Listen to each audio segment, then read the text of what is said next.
नमस्कार दोस्तों, good morning. सबसे पहले मैं डिस्क्लेमर दे दूं, यह वीडियो पूरी तरह से एजुकेशनल केस स्टडी है। मैं सेबी रजिस्टर्ड एनालिस्ट नहीं हूं। इस वीडियो में ट्रेडिंग व्यू चार्ट पर जो भी लेवल्स पैटर्न या गैप थ्योरी में समझा रहा हूं वह केवल मार्केट साइकोलॉजी सिखाने के लिए है। कृपया कोई भी वास्तविक ट्रेड लेने से पहले अपने फाइनेंशियल एडवाइज़र से सलाह जरूर लें। तो आइए चलते हैं।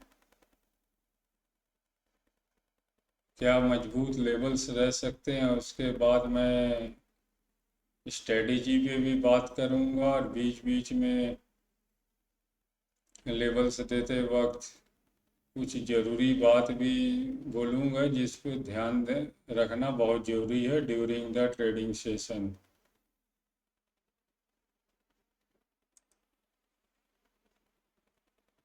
देखिए, मार्केट में तो बहुत उतार चढ़ाव है, अप्स एंड डाउन्स है, बहुत सी न्यूज़ चल रही है। मार्केट मार्केट में अगर ट्रेड लेने जाना है किसी भी इंडेक्स में, किसी न्यूज़ को के सेंटीमेंट के आधार पर आप बुलिश बियरिश नहीं हो सकते। आप बुलिश बियरिश होके न्यूज़ के आधार पर ट्रेड लीजिएगा तो आपको सही से ढंग का ट्रेड नहीं मिलेगा और लॉस होने की मैक्सिमम संभावना होती है। इसलिए मार्केट के प्राइस एक्शन के हिसाब से ही आप ट्रेड लें। मार्केट को देखें, मार्केट जैसा व्यवहार करेगा उसके हिसाब से ही ट्रेड लेना उचित होता है। आप उस हिसाब से ही ट्रेड लें। सबसे पहले मैं लेवल्स पे चलता हूँ। लेवल्स, स्ट्रॉन्ग लेवल्स देख लें कहाँ मजबूत रह सकते हैं, संभावना क्या बन सकती है।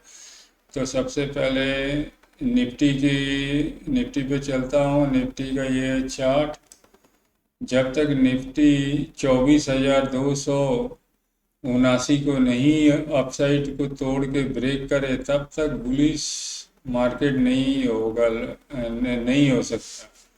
अगर इसके ऊपर में तोड़ के अपसाइड को निकले, मोमेंटम शो करे, तब 24,327 तक की संभावना बन सकती है।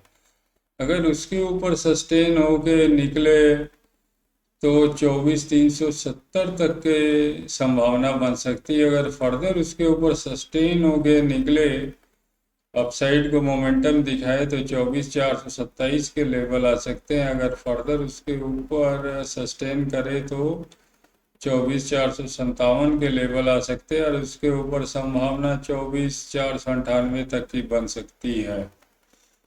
और डाउनसाइड में जब तक 24,168 को डाउनसाइड के लिए नहीं काटे तब तक डाउनसाइड बेयरिश मार्केट नहीं हो सकता है। अगर इसको डाउनसाइड के लिए अगर काटता है, सस्टेन करता है, तब जाके 24,116 तक की संभावना बन सकती है। उसके फर्दर डाउनसाइड अगर काटे और डाउनसाइड का मोमेंटम दिखाए तो 24,070 के लेवल्स आ सकते हैं और उसके फर्दर अगर डाउनसाइड काट के निकलता है तो 24,024 की संभावना बन सकती है। उसके फर्दर गया तो 23,986 तक के लेवल्स के दर्शन हो सकते हैं। और मार्केट जब इस लेवल्स में रहेगी, ये अपसाइड में 24,027 से 24,498, 24,427 से 24,498, यहाँ पर सेलिंग आ सकती है। यहाँ मार्केट रुके तो आप थोड़ा सावधान हो जाए। यहाँ हो सकता है कि सेलिंग आ सकती है। उसी डाउनसाइड में अगर 23,986 और 24,070 पे मार्केट रुके यहाँ पर, तो हो सकता है यहाँ से बायर्स हावी हो सकते हैं, यहाँ से बाइंग आने का चांसेस है। और 24,168 से 24,279 के बीच में नॉन डायरेक्शनल रह सकता है, यहाँ मार्केट बुरी तरह फंस सकता है, इसलिए इस जोन में शांत रहें तो अच्छा है। बाकी लेवल्स टू लेवल अगर जिधर आपको संभावना दिखती है आप उस हिसाब से ट्रेड ले सकते हैं। तो आइए देखें बैंक निफ्टी में क्या हो सकते हैं। ये थे निफ्टी का। बैंक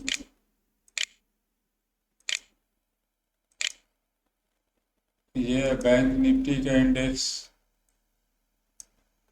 बैंक निफ्टी जब तक 58,125 को अपसाइड के लिए नहीं काटे और सस्टेन करे तब तक अपसाइड जाना उचित नहीं होगा। अगर उसके ऊपर काट के सस्टेन करता है तो 58,229 तक के लेवल आने के चांसेस है। अगर उसके ऊपर फर्दर अगर सस्टेन करता है तो 58,375 तक के लेवल्स आने की संभावना है।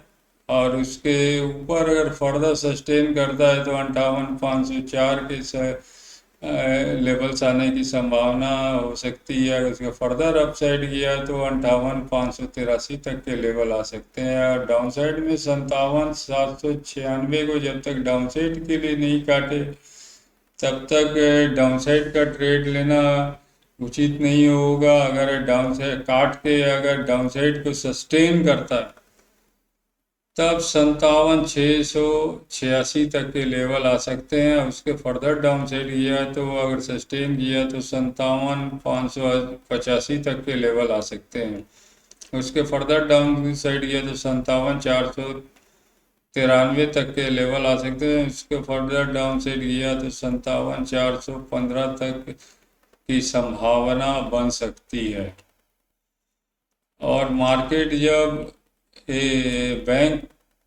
बैंक निफ्टी के जब प्राइस 58,504 को अपसाइड में 58,583 के बीच 504 से 583 के बीच में रहे तो थोड़ा सावधान रहे। यहाँ से एक सेलिंग प्रेशर आ सकता है, संभावना बन सकती है, क्योंकि हिस्ट्री में पीछे में भी यहाँ से सेलिंग आई है इस जोन से, तो दोबारा भी सेलिंग आ सकती है। और डाउन साइड में 57,493 से 57,415 के बीच में थोड़ा सावधान रहे। अगर यहाँ से बाइंग का प्रेशर आ सकता है, क्योंकि यहाँ से पीछे में ही बाइंग आई हुई है इसी लेवल में, तो हो सकता है कि यहाँ से फिर दोबारा बाइंग आ जाए, संभावना बनती है। तो इस जगह सावधान रहे। और 57,796 से 58,125 के बीच में नॉन डायरेक्शनल रह सकता, मार्केट बुरी तरह फंस सकता है, यहाँ पर शांत रहना ही अच्छा है। तो ये थे बैंक निफ्टी के लेवल्स। अब सेंसेक्स के लेवल्स देखते हैं क्या रह सकते हैं।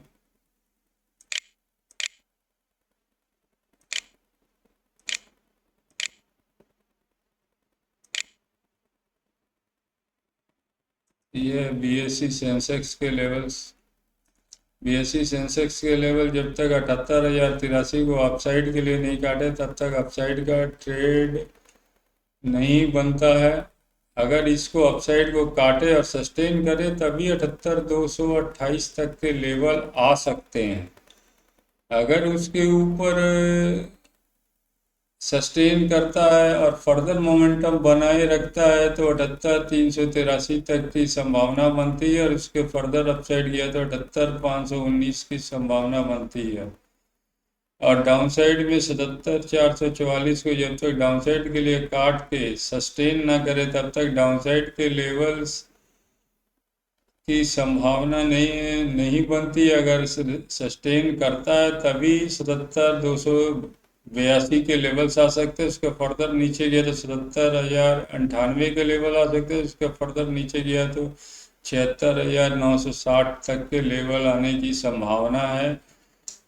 और जब 78,383 से 78,519 के बीच में इस लेवल में ये एक जोन है, यहाँ पर हो सकता है कि सेलिंग आ जाए, आने का चांस संभावना हो सकती है। आप यहाँ पर अलर्ट रहें। और वैसे ही नीचे में 77,098 से 76,960 के बीच में थोड़ा अलर्ट रहे, यहाँ से बाइंग आ सकती है या मार्केट फंस सकता है इस जगह में, ये दोनों लेवल में। और बीच में जब तक नॉन डायरेक्शनल जोन जो है 77,444 से 78,083 के बीच में नॉन डायरेक्शनल रह सकता है, मार्केट पूरी तरह फंस सकता है। इस बीच में आप शांत रहे तो अच्छा है।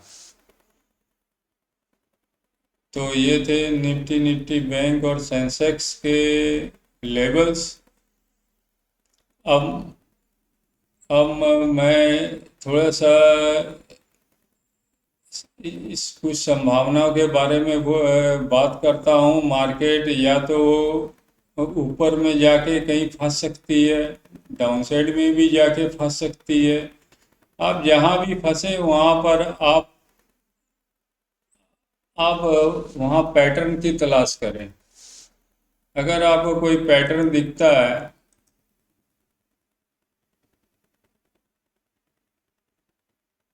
वैसे हर एक वीडियो में मैं पैटर्न की बारे में बात करता हूँ। अगर मान लिया अपसाइड में कहीं गया, आपका प्राइस कहीं फंस रहा है, आपको पैटर्न दिखता है, तो पैटर्न पे जाओ। ये एम पैटर्न जैसा मान लीजिए आपको दिखा, तो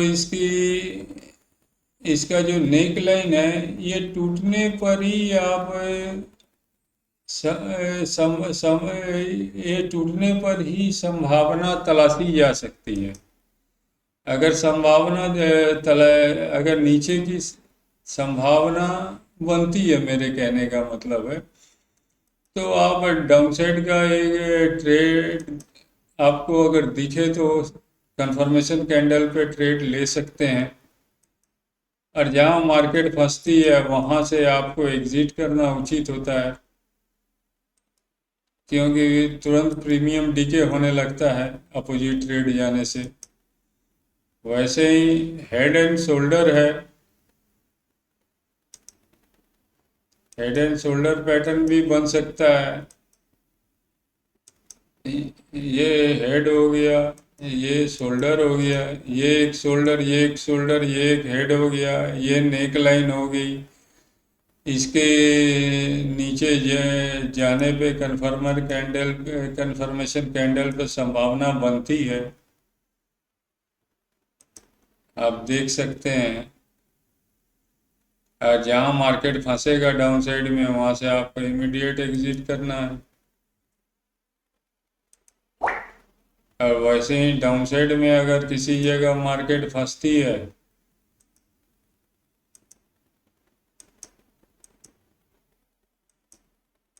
आपने नेक लाइन देखना है। डब्ल्यू पैटर्न का नेक लाइन के ऊपर अगर निकलता है तो यहाँ भी एक संभावना देखी जा सकती है। और जहाँ मार्केट फंसेगा वहाँ से इमीडिएट एग्जिट करना उचित होता है।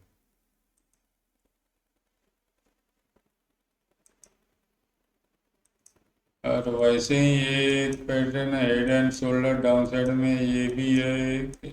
इसका भी नेक लाइन जब अपसाइड को कोई कंफर्मेशन कैंडल मिले तो अपसाइड की संभावना बन सकती है। और कहीं भी आपको रुकता हुआ देखे ये प्राइस आगे बढ़ते हुए, तो आपने इमीडिएट एग्जिट करना है और प्रॉफिट बुक कर लेना है अपना। अगर गैप अप गैप डाउन होता है तो 9:45 तक का आप इंतज़ार करें।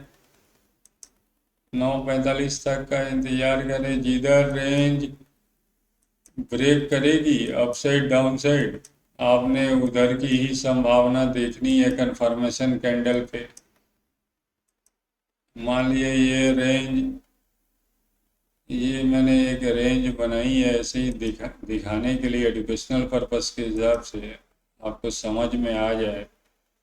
ये कोई बाय और सेल का मेरा रिकमेंडेशन नहीं है। आपने ऐसे मार्क कर लेना, प्राइस ऊपर गई यहाँ पर तो यहाँ मार्क कर लिया, जब डाउन आके यहाँ से रिवर्स कर लिया, नीचे मार्क कर लिया, अभी से इसमें कूद फांग कर रही है, आपने कुछ नहीं करना है। जब आपको ये रेंज का ब्रेकआउट दिखे अप साइड में, तो आपने कंफर्मेशन कैंडल पे संभावना के देख सकते हैं, अगर बनती है तो आप ऐसे देख सकते हैं अपने हिसाब से।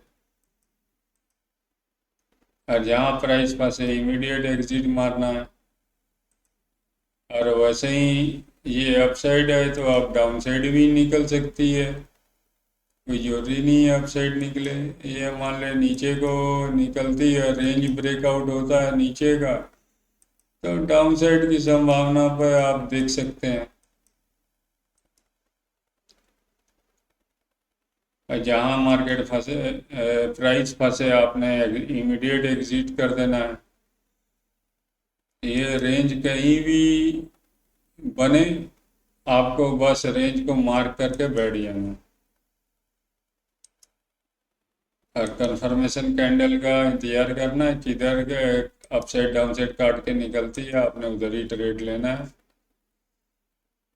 ये मैंने गैप अप बता दिया, गैप डाउन बता दिया, अगर रेंज में फंसे तो आपको बता दिया, किसी भी जगह रेंज को मार्क करके बैठ लेना। रैंडम ट्रेड से आपको हमेशा बचना है। और ये रेंज जो बनती है ये प्रीमियम खाने के लिए ही बनती है, यहाँ प्रीमियम ईटिंग ही ज़्यादा होता है। तो ये मार्केट में तो 70% बचना होता है नुकसान होने से। बस वही 70% अगर बच गए तो 30% बड़ी जगह में आप अपनी संभावना अपने हिसाब से ढूंढ सकते हैं, कहाँ पर बन सकती है, वहाँ प्रॉफिटेबल ट्रेड आप अपने बुक कर सकते हैं। आप अगर कुछ भी ट्रेड लेते हैं तो अपने सेबी रजिस्टर्ड एनालिस्ट से ज़रूर सलाह लेके ट्रेड लें। मेरा ये पूरा एजुकेशनल हिसाब से ही बनाया है, आपका ट्रेडिंग से साइकोलॉजी सुधारने के लिए। आपका ट्रेडिंग साइकोलॉजी अगर इससे सुधरती है तो लाइक शेयर और सब्सक्राइब जरूर करें। और एक बार मैं बता दूं, मैं सेबी रजिस्टर्ड नहीं हूं। अगर आप कोई ट्रेड लेते हैं तो अपने सेबी रजिस्टर्ड एनालिस्ट से ज़रूर सलाह लेके ट्रेड लें। तो ठीक है, फिर मिलेंगे नेक्स्ट वीडियो में। मेरा वीडियो देखने के लिए धन्यवाद।